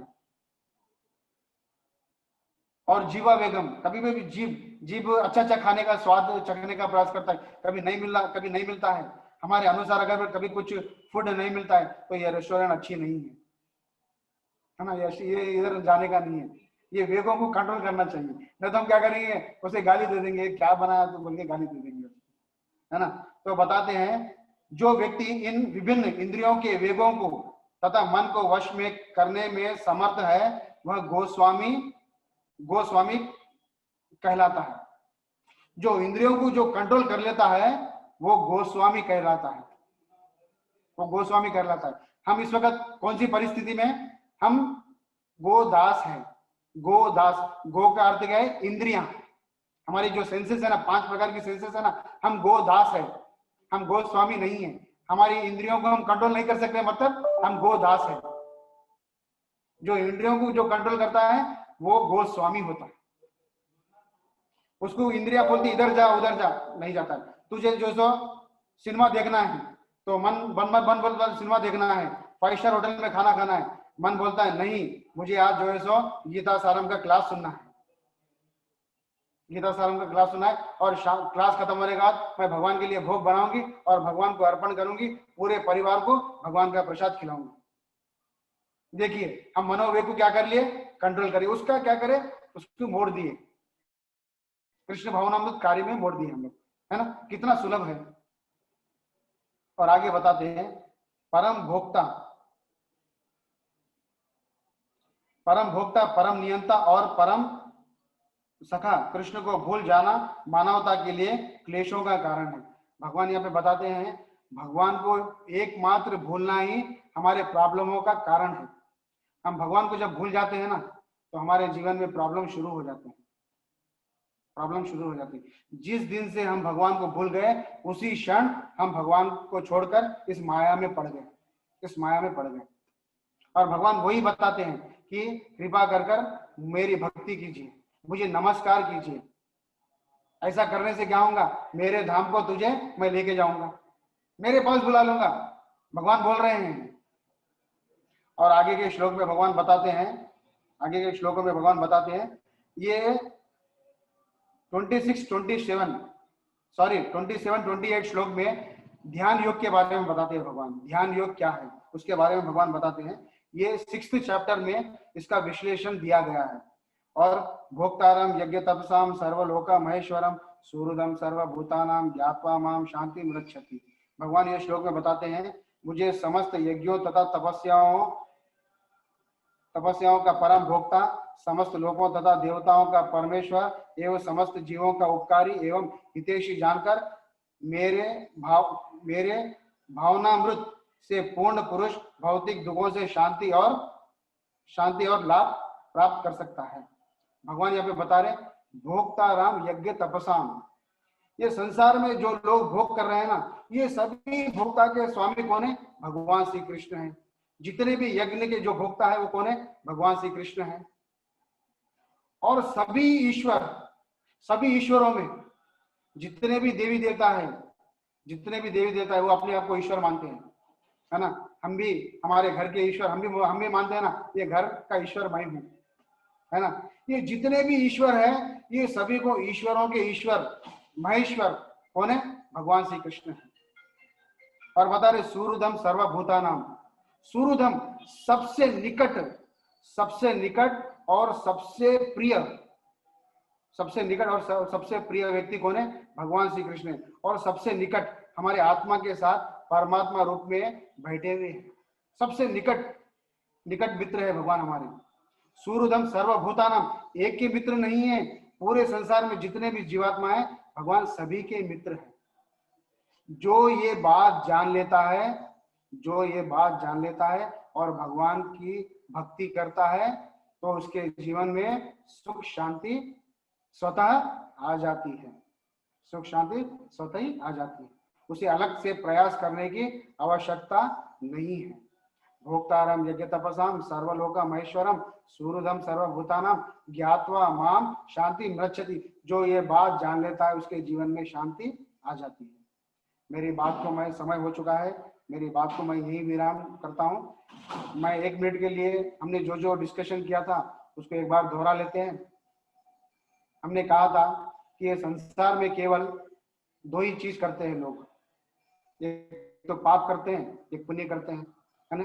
लेकिन भगवान बोल रहे हैं पाप भी मत करो, पुण्य भी मत करो, केवल मेरी भक्ति करो। भक्ति करने से क्या होगा? आपको कर्म बंधनों में नहीं बांधना पड़ेगा, आपको 84 लाख योनियों में नहीं भटकना पड़ेगा। और आप जो भी कार्य करते हो वो कृष्ण भावना भावित कर्म करो, जो भी कार्य करते हैं मेरी संतुष्टि के लिए करो। इससे आपको कर्म बंधन में आप नहीं पड़ेंगे। कितना सिंपल बताते हैं। और सभी के जितनी भी वस्तु ये संसार में है, ये किसकी है? भगवान श्री कृष्ण की है। हमारी तो कोई चीज ये संसार में है ही नहीं। ये तो क्लियर हो गया आज की क्लास में कि ये संसार में कोई वस्तु हम लेकर नहीं आए। ये सब किसकी है? भगवान की है। भगवान इसको चलाने वाले वही है, संहार करने वाले भी वही है, इसके पालन करता भी वही है, इसकी सृष्टि करने वाले भी वही है, हम नहीं है। तो सभी के भोक्ता कौन है? भगवान श्री कृष्ण है। और सभी के ईश्वर कौन है? भगवान श्री कृष्ण है। तो हमें क्या करना चाहिए? मन मना भव मद भक्तो मध्याजी माम नमस्कुरु मामे वैशेषी सत्यम ते प्रति जाने प्रियोसी में हमें भगवान की भक्ति करना चाहिए, भगवान को नमस्कार करना चाहिए, भगवान के भक्त बनना चाहिए। क्या इतना नहीं कर सकते? इतना करने से भगवान क्या करते हैं? कर्म बंधन से हमें मुक्त कर देंगे। बहुत ही सिंपल है, भक्ति करना बहुत ही सिंपल है। हरे कृष्णा। मैं मेरी वाणी को मैं यही विराम देता हूँ। मैं 1 या 2 प्रश्न लेने का प्रयास करूंगा। आपके अगर कुछ प्रश्न है तो मुझे कृपा करके बताने का प्रयास कीजिए। हरे कृष्णा। अभी इस क्लास में जो कोई भी भाग लिया है वो अपने आप को अनम्यूट कर सकता है प्रश्न पूछने के लिए। अनम्यूट। हरे कृष्णा। जय श्री कृष्णा। प्रभु जी, मैं विशाल बोल रहा हूँ मुंबई से। एक छोटा सा प्रश्न पूछ सकता हूँ आपसे? आपने बहुत ही सरल भाषा में अध्याय 5 का विस्तृत विवरण किया है, बहुत ही अच्छा लगा है, बहुत बहुत धन्यवाद। प्रभु जी, एक श्लोक पे मैं आपका ध्यान लेकर जाना चाहता हूँ, वो है श्लोक 27 और 28 पे। अब ये एकमात्र श्लोक मुझे ऐसा लगता है जहाँ पे कृष्ण भगवान बड़ी सरल भाषा में खुद अर्जुन से बोल रहे हैं कि तुम ये आंखें बंद करके ध्यान लगाओ, नासिका देखो। और प्रभुपाद जी ने जो डिस्क्रिप्शन दिया है वो भी उन्होंने कुछ समझा, पर उसमें पूरे पतंजलि योग के अष्टांग योग का विवरण कर दिया। तो मुझे ऐसा लगता है कि कुछ इसको सिंपल भाषा में समझा जा सकता है, या आप बता सकते हैं कि ये कौन सा आसन है, ये किस प्रकार से ध्यान करना है, तो हम उसे कम से कम प्रैक्टिस करना शुरू कर सकते हैं। धन्यवाद। हरे कृष्णा प्रभु जी, धन्यवाद। देखिए, बहुत ही सरल भाषा में मैं आपको समझाने का प्रयास करूंगा प्रभु। देखिए, ये कलयुग है, ये कलयुग है। अभी हम सब क्या कर रहे हैं, क्लास सुन रहे हैं, हम क्लास सुन रहे हैं, लेकिन हम क्लास सुनते सुनते हम 1 घंटा भी ठीक से बैठ नहीं पाते हैं, हम ठीक से बैठ नहीं पाते हैं। और भगवत गीता में बताया जाता है अष्टांग योग, इसे कहते हैं अष्टांग योग। और ये किस तरह से कार्य होता है मालूम है आपको? जैसे कि हमें जो बहुत ही क्लियर स्थान होना पड़ता है, एकदम स्टेबल स्थान होना पड़ता है। उसके ऊपर शेर का जो चमड़ा होता है ना, उसको जो उसका आसन बनाना पड़ता है, ताकि जब कोई आसन उसके ऊपर बैठे तो छोटे छोटे जो उसको जीवात्मा, कीड़ी है, मकोड़े, वो ना काट सके। जो बैठ के जो आसन में जो व्यक्ति बैठता है ना, ये छोटे छोटे कीड़े मकोड़े काट ना सके। और वो बैठने, और कैसा बैठना पड़ता है, उससे स्ट्रेट बैठना पड़ता है। और प्रभुपाद जी बताते हैं स्ट्रेट बैठने के लिए, जब स्ट्रेट बैठने के लिए 16 साल लगेंगे सीखने के लिए, बैठने के लिए सीखने के लिए 16 साल लगेंगे। 1-2 साल नहीं, 16 साल लगेंगे उतना प्रैक्टिस करने पर। और हमारे जो ये आंख है, वो ये आंख आधा बंद आधा खुला रखना पड़ता है। अगर हम आंख बंद कर देंगे तो हम सो जाएंगे, अगर आंख अगर खुली रखेंगे तो हमारे सामने जो दृश्य दिखेगा वो हमारा दृश्य, वो उसी के ऊपर हमारा मन चले जाएगा। और भगवान बताते हैं कि हमारी आंखें ज्यादा खुली भी नहीं रहना चाहिए, ज्यादा बंद भी नहीं रहना चाहिए। और वो निम्न आंखों से क्या करना चाहिए, उसे अपनी नाक के ऊपर ऐसा ध्यान करना चाहिए। तो इस तरह से जो है सो ध्यान कलयुग के लोगों के लिए नहीं है प्रभु। कलयुग में ये असंभव है, ऐसा सोचना भी अच्छा नहीं है। क्योंकि कलयुग में हम जो कर सके भगवान ने वही ज्ञान हमें दिया है, वही हमें बताया है कि आप केवल चलते फिरते हंसते खेलते भगवान का नाम ले सकते है ना, भगवान का नाम ले सकते हैं। इतना प्रभु जी, यस प्रभु जी, ये जीवन से मुक्ति मिल सकती है क्या? बराबर मिल सकती है, बराबर। भगवान बताते हैं कि अगर मेरी भक्ति करोगे तो मैं जो है सो इसी शरीर में आप अगर 100% भक्ति करोगे तो इसी शरीर में हमें भगवत धाम लेके जाएंगे, 100% लेके जाएंगे। तो प्रभु जी, फिर 84 के चक्कर से हमें मुक्ति मिल सकती है? हम तो सर्व पापेभ्यो मोक्षयिष्यामि मा शुचा, मैं तुम्हें मोक्ष दूंगा, तुम मेरी शरण में अगर आ गया। सभी धर्मों को त्याग कर मेरी शरण में आ जा, मैं तुझे सारे पापों से मुक्त कर दूंगा, तुझे मैं मोक्ष प्रदान करूंगा। भगवान बताते हैं 18वें चैप्टर में बताते हैं, 56 श्लोक में बताते हैं धर्मान परित्यज्य। तो प्रभु जी, जैसे 84 का चक्कर है, उससे हमें 100% मुक्ति मिल सकती है ऐसे करने से?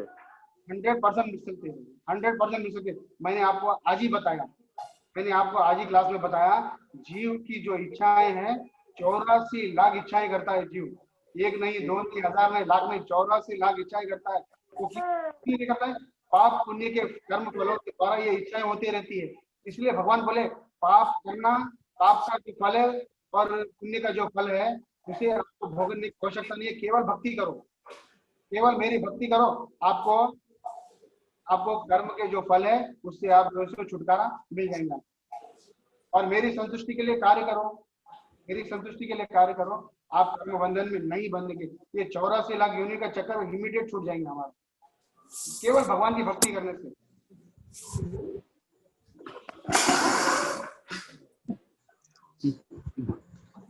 स्वामी गुरु जी, हरे कृष्ण। हेलो बोलिए। गुरु जी, हरे कृष्णा। हरे कृष्णा प्रभु जी, बोलिए, सुन रहा हूँ। स्वामी गुरु जी, भक्ति कैसे करेंगे? भक्ति कैसे करेंगे? बहुत ही सिंपल है। अभी मैं बोल रहा हूँ, आप सुन रहे हैं, ये भक्ति है। मैं बोल रहा हूँ, आप सुन रहे हैं, ये भक्ति है। अब कभी भी भगवान श्री कृष्ण डेली आप ऐसा करना चाह रहे हैं तो घर में क्या करिए, भगवान का जो सुंदर ऑल्टर बनाइए, है ना, भगवान का फोटो लगाइए और भगवान को जो है सो डेली फ्लावर ऑफरिंग कीजिए, भगवान को अगरबत्ती ऑफरिंग कीजिए, भगवान को थोड़ा तुलसी जल ऑफर कीजिए, थोड़ा मिश्री ऑफर कीजिए, जो भी घर में भोग लगता है भगवान को अर्पण कीजिए, है ना। और भगवान का जो है सो हरे कृष्णा महामंत्र कीजिए, हरे कृष्णा कृष्ण कृष्णा हरे हरे, हरे राम राम राम हरे हरे। और भगवत गीता भागवतम पढ़िए, जब भी समय मिला भगवत गीता भागवतम पढ़िए। और जब भी कक्षाएं होती है ना, आप जो स्थान में रहते हैं वहां पे इस्कॉन मंदिर होता है, और इस्कॉन मंदिर में जाइए, भगवान के दर्शन कीजिए, भगवान का प्रणाम करिए, भक्ति हो जाएगी वो आपकी। भक्ति करना सिंपल है, उसके लिए अलग से प्रयास करने की आवश्यकता नहीं है। भक्ति करना बहुत ही सरल है।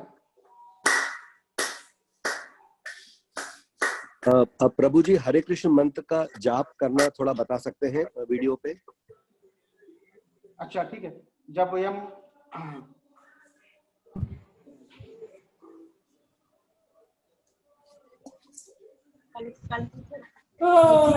देखिए माला आपको दिख रही है ना, ये माला दिख रही है ना, ये जो इसमें जो है 108 मन के होते हैं। इसमें कितने मन के होते हैं? ये 108 मन के होते हैं। ये 108 मन के, ये 108 गोपियां हैं। ये जितने भी मन के हैं ना, ये मन के 108 गोपियां हैं। और ये जो बीच का मंत्र है, ये पंच तत्व का मंत्र, ये पंच तत्व बोलते हैं इसे। ये जो बीच का है ना, हम क्या करते हैं मालूम? पहले गुरु को प्रणाम करते हैं, है ना, पहले गुरु को प्रणाम करते हैं। जैसे कि प्रभुपाद ओम विष्णु पदाय कृष्ण पृष्ठाय भूतले श्रीमती भक्ति वेदांत स्वामिनिति नामिने नमस्ते सरस्वती देवे गौरवाणी प्रचारिणे निर्विशेषा शून्यवादी पाश्चात्य देशतारिणे। एक बार बोलना है ये मंत्र, एक बार बोलना है। और ये जो बीच का दिख रहा ना आपको, बीच का बड़ा मन का दिख रहा ना, उसको पकड़ के प्रेम से गौर जय श्री कृष्ण प्रभु नित्यानंद श्री अद्वैत गदाधर श्रीवासादि एक बार बोलना है। क्या करना है? हरे कृष्णा कृष्ण हरे हरे, हरे राम राम हरे हरे, हरे कृष्णा कृष्ण कृष्ण हरे हरे, हरे राम राम राम हरे हरे, हरे कृष्णा कृष्ण कृष्ण हरे हरे, हरे राम राम राम हरे हरे। ऐसे करते करते करते करते जब आखिरी फिर जो है इधर तक आएंगे तो इसे क्या करना चाहिए? ऐसा इसे पलटा देना चाहिए। और प्रेम से श्री कृष्ण चैतन्य प्रभु नित्यानंद श्री अद्वैत गदाधर श्री गौर भक्तवृंद। फिर हम अगर हमारी इच्छा है तो हमें दूसरी माला शुरू कर देना चाहिए, अगर आपके पास समय है तो। और जब हम ये माला जब करते हैं ना, तो जब 16 अक्षर जब हम बोलते हैं ना, तो उसे हमें ध्यान पूर्वक सुनने का प्रयास करना चाहिए। इसको मन में नहीं कर सकते, मतलब इसका उच्चारण करना है, मन में नहीं बोलना है।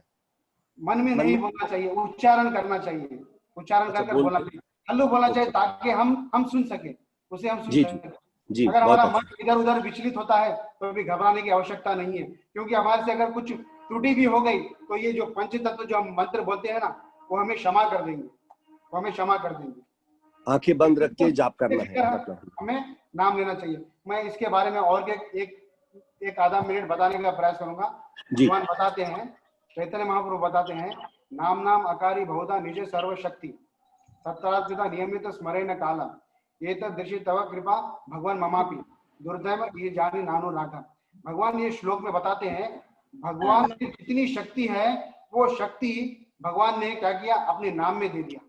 पूरी शक्ति को क्या करे? भगवान अपने नाम में दे दिए, पूरी शक्ति। ये आप कभी भी ले सकते हो, दिन में, रात में, सोते उठते खाते बैठते, कभी भी आप ले सकते हो।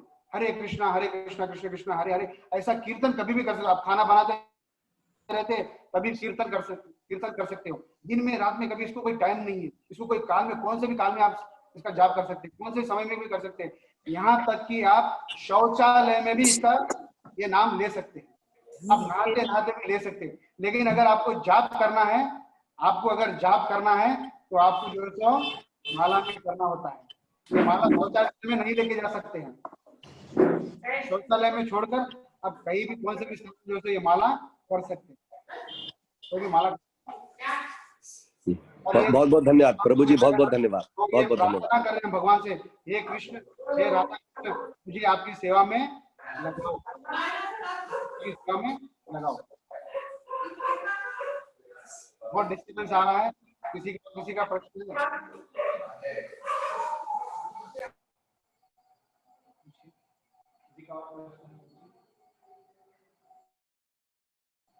किसी का कोई प्रश्न है तो अपने फोन में अनम्यूट कर प्रश्न पूछ सकते हैं। प्रभु जी अपना मोबाइल नंबर दे सकते हैं, यदि कोई शंका आपसे फोन करके पूछना चाहे तो। ठीक है प्रभु जी, दे सकते हैं। हाँ हाँ दे सकते हैं। 9849, आप लिख ले सकते हैं प्रभु जी। लिख लीजिए आप। 9849 जी 9849 370 जी 495 370 495। अब कब शुभ नाम, श्री शुभ नाम जान सकते हैं? मेरा नाम रघु ललाम दास है, रघु ललाम दास। जी बहुत बहुत धन्यवाद प्रभु जी, बहुत बहुत धन्यवाद। और किसी को कोई संदेह है? गुरुजी हरे कृष्णा। हरे कृष्णा प्रभु जी। गुरुजी गुरु मंत्र अब तक लिया नहीं, हाँ फिर भी माला कर सकते हैं या नहीं? आराम से कर सकते हैं। ये हरे कृष्णा ये हरे कृष्णा मंत्र कोई भी व्यक्ति कर सकता है, छोटा बालक भी कर सकता है। ये प्रभुपाद जी का मंत्र भी कर सकते हैं हम। इसीलिए तो मैंने कहा ना आपको कि पहले हम गुरु मंत्र कहते हैं, है ना। पहले ये प्रभुपाद जी का मंत्र हम पढ़ते हैं, उसके बाद प्रेम से कहो जय श्री कृष्ण चैतन्य वो पढ़ते हैं, एक एक बार पढ़ते हैं। उसके बाद जो है 108 मंत्र के पढ़ते हैं। तो इसमें आ गया, वो भी आ गया इसके अंदर, तो वो भी आ जाता है। ये माला बहुत बड़ी है प्रभु जी। माला मार्केट में या दुकान में बड़ी छोटी बीट्स की मिलती है, आपके पास तो बहुत बड़ी माला है। या यही करना है, बड़ी वाली या छोटी कोई भी कर सकते? नहीं ऐसा कुछ भी नहीं है। आप छोटी बीट्स में भी जो है माला कर सकते हैं। हरे कृष्णा। उसको अभिमंत्रित करना जरूरी है, माला को अभिमंत्रित करना, या उसको साधारण माला भी काफी होती है? जरूरत नहीं है, अभी जरूरत नहीं है। आप सभी लोगों को एक लिंक मिला होगा, गीता सारम का एक किट चाहिए तो आप अप्लाई कर सकते हैं बोल के व्हाट्सएप ग्रुप में। वो मैं ऑलरेडी कर चुका हूँ प्रभु जी, वो ऑलरेडी अप्लाई कर दिया है, पर मैं माला के विषय में थोड़ा जिज्ञासु। जी जी बहुत अच्छा, बहुत अच्छा, बहुत बहुत धन्यवाद, बहुत बहुत धन्यवाद, धन्यवाद। थैंक यू प्रभु जी। और किसी का कोई प्रश्न है? यस प्रभु जी।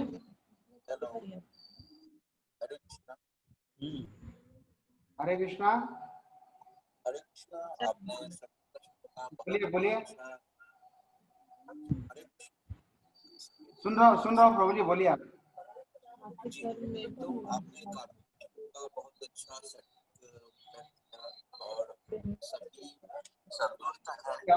आपकी आवाज कट के आ रही है, क्लियर नहीं आ रही। सवाल ये है, मेरा सवाल वो किसी और से फोन पे बात कर रहे हैं प्रभु जी। बस एक अंतिम सवाल मुझे पूछना था, जपना और ऐसे चलते फिरते मंत्र बोलना, चलते फिरते मंत्र बोलने में भी लाभ प्राप्त होता है? 100% लाभ प्राप्त होता है। लाभ आप पैसा भी लो, आपको लाभ प्राप्त होता है। लेकिन ब्रह्म मुहूर्त के टाइम पे अगर आप करोगे तो आपको जो है आपका चैंटिंग बहुत अच्छी तरह से होगा। सुबह का टाइम में जब आप करोगे ना, 4:30 से लेकर आप 7 बजे के बीच में अगर करोगे ना, तो आपका जब अच्छा होगा। और मुझे एक क्वेश्चन भी आया है, what is the best time to chant beads? तो जितना हो सके उतना हमें बहुत सुबह जल्दी कर लेना चाहिए। सुबह का टाइम करने से हमारा मन ज्यादा इधर उधर नहीं भागेगा और हम आसानी से अच्छी तरह से हम अपना जप कर सकेंगे। मिनिमम कितने बार करना चाहिए प्रभु जी जप? देखिए अभी तो आप लोग शुरू में हैं, अभी शुरू में कम से कम जो है 4 माले तो कीजिए, कम से कम 4 राउंड्स तो कीजिए आप। 4 राउंड्स करने के लिए आधा घंटा लगता है। 4 राउंड्स करने के लिए आधा घंटा लगता है। एक माला करने में 7.5 मिनट लगते हैं, तो 4 माला करने में आधा घंटा लगेगा। किसी को जो है 40 मिनट हो सकते हैं, कोई प्रॉब्लम नहीं। शुरू में उसमें कोई प्रॉब्लम नहीं। हरे कृष्ण प्रभु जी। हरे कृष्ण माता जी। ये अगर भगवान को भोग लगाना है तो ये जरूरी है कि नियम और निष्ठा से भोग लगाना चाहिए? देखिए जब आप किचन में जाते हो तो आप क्या सोचते हैं कि मेरे बच्चे की क्या पसंद है, मेरे पति की क्या पसंद है, वही बनाते हैं ना आप लोग। हाँ। थोड़ा हमें यही सोचना चाहिए कि हमें जो है भगवान के लिए बनाना चाहिए। भगवान के लिए भोग लगाने, भगवान के लिए बनाना, ये भावना से जो हम प्रसाद बनाना चाहिए और भगवान को अर्पण करना चाहिए। उसमें अगर आपकी इच्छा भी उसमें शामिल है तो भगवान उसे स्वीकार करेंगे। भगवान कभी भी आपके भाव को देखते हैं। आप किस तरह से भोग लगाए भगवान वो नहीं देखते, आप किस भावना से भगवान को भोग लगा रहे हैं भगवान वो देखते हैं। भावाग्रही जनार्दना, भगवान का एक नाम क्या है? भावाग्रही जनार्दना। भगवान केवल हमारे भाव को देखते हैं। ये मुझे खीर लगाया है, काजू बादाम लगाया है, ये सब ये किस भावना से मुझे भोग लगाया है, भगवान वो उसे स्वीकार करते हैं भगवान। धन्यवाद प्रभु जी। प्रभु जी हरे कृष्णा। हरे कृष्णा माता जी। हरे कृष्णा। हाँ, वो बीन बैंड के अंदर माला जपने का क्या महत्व है? तो हम बीट बैग में रखी, अगर ऐसा करेंगे तो पब्लिसिटी हो जाएंगी ना, ये बहुत बड़ा योगी लग रहा है, हाथ बीट लगा के कर रहा है ना। हमें माला जो है सो बहुत ही बीट में उसको एक रेस्पेक्ट, ये गौमुखी बोलते हैं इसको, एक गौमुखी बोलते हैं। मैंने क्लास के पहले अभी थोड़ी देर पहले बताया था कि ये सब क्या है, गोपियां हैं, ये सब गोपियां हैं। गोपियां जो है भगवान की शुद्ध भक्त है, गोपियां भगवान की बहुत ही शुद्ध भक्त है, बहुत ही निकटतम, बहुत ही भगवान के बहुत ही निकट रहती है। और बताया जाता है शास्त्रों में भगवान के 1800 करोड़ भगवान की गोपियां हैं, उसमें 108 गोपियां ये होती है, भक्ति में होती है, और माला जी बहुत ही शुद्ध भक्त है। इसे हम इस तरह से जाप नहीं करना चाहिए, इनको रेस्पेक्ट देना चाहिए। ये जो उसके अंदर जो है उसे सम्मान पूर्वक में जप करना चाहिए, है ना। लेकिन हम मानी सब। धन्यवाद प्रभु जी। आंसर मिल गया माता जी? हाँ हाँ, धन्यवाद प्रभु जी। हरे कृष्णा। हरे कृष्णा। हरे कृष्णा। हरे कृष्णा। हेलो, आवाज आ रही है? आ रही है।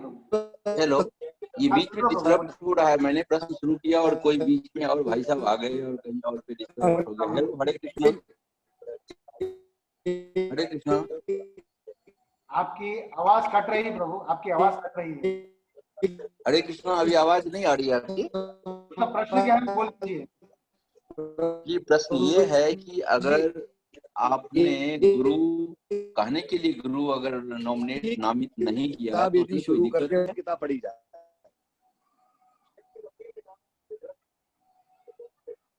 हरे कृष्णा।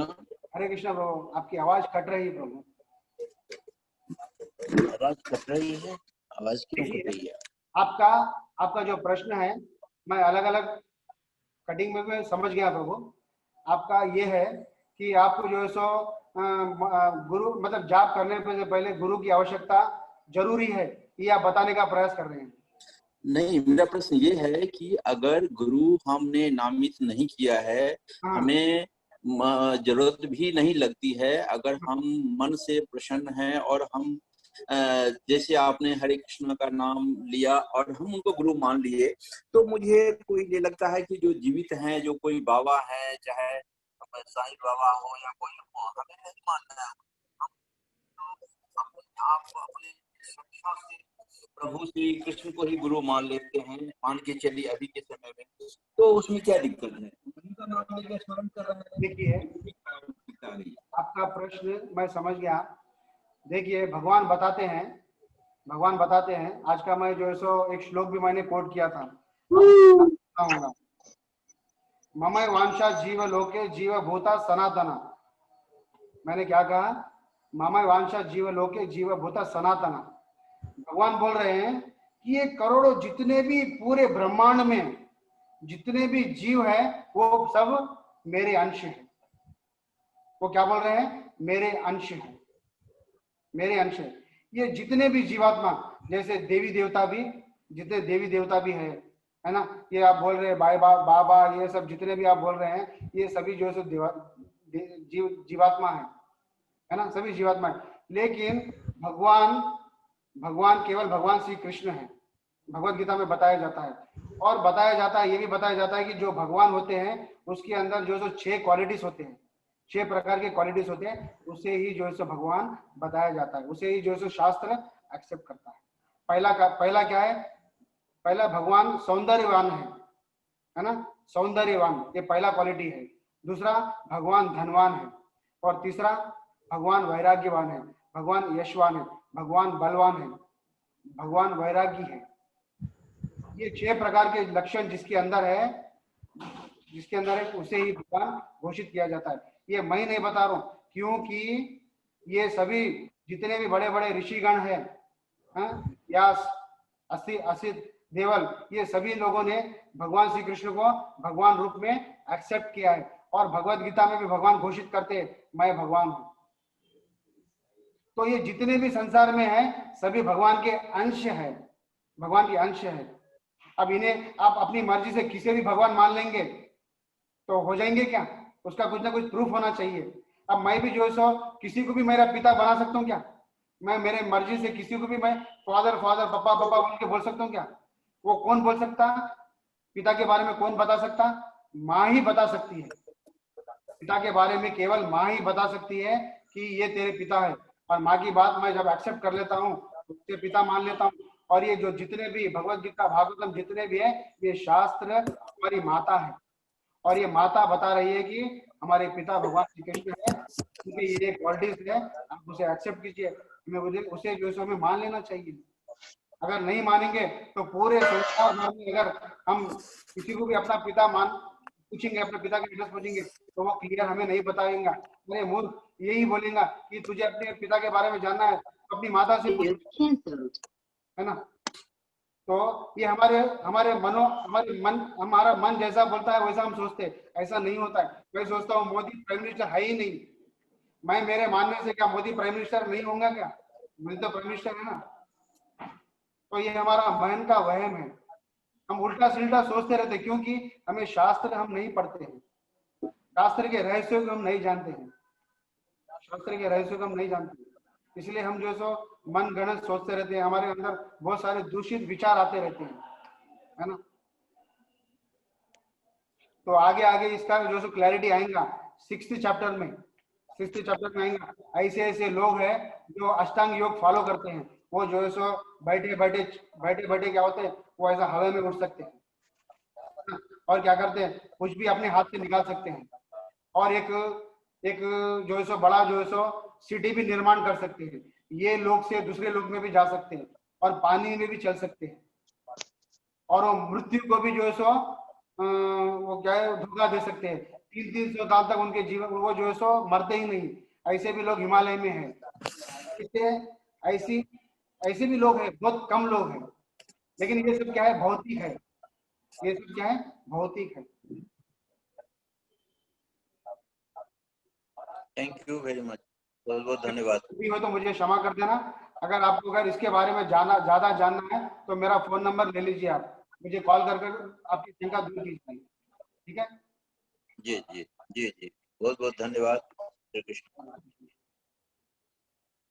और किसी का प्रश्न है या फिर हम नई क्लास को विराम देंगे? जी, आपका समय भी हो चुका है, 8:56 हो चुके हैं, तो आपका विश्राम भी जरूरी है। थैंक यू प्रभु जी, मैं मेरी वाणी को मैं यहीं विराम देता हूँ। आप सभी का तो धन्यवाद। हरे कृष्णा हरे कृष्णा हरे कृष्णा, बहुत बहुत धन्यवाद। हरे कृष्णा, धन्यवाद प्रभु जी, आपका बहुत बहुत बहुत बहुत धन्यवाद। हरे कृष्णा। बहुत बहुत धन्यवाद प्रभु जी। हरे कृष्णा हरे कृष्णा।